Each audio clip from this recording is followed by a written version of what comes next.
What if the will of God or the sovereignty of God has not turned out the way that you expected it to turn out? Well, I have to ask you this question. How many times have your parents asked you to do things and it's not really been on the top of your list? It's not really been what you've wanted to do. But somewhere, because you love your parents, you respect your parents, even if it's taken you some time, you've eventually gone ahead and done what they've asked you to do.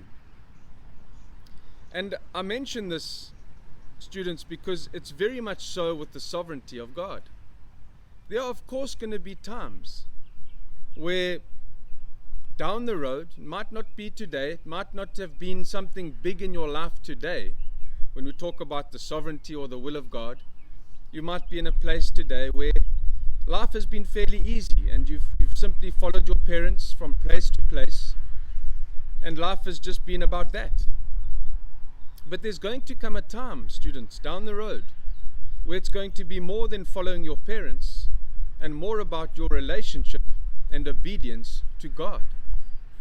And just like there are going to be times with your parents where you don't necessarily want to do what they've asked you to do, you know that your parents have the best possible interests for you at heart. And if your parents love you that much, how much more does God love you and have your best interests in His heart?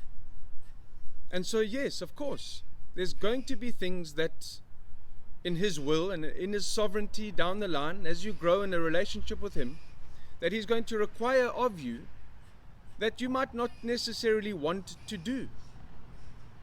But as you grow in your relationship with Him and you learn to love Him more and more, and you learn to see how much He loves you, you will begin to accept the sovereignty of God upon your life. And you'll begin to see that it's the best thing to do, even when it doesn't turn out the way you want it to turn out. You can still learn that God loves you and that His sovereignty on your life is there for your benefit. It's there to grow you. It's not going to be ever something that will harm your life. So, students, I encourage you, if it doesn't look like you want it to look like today, remember, God loves you.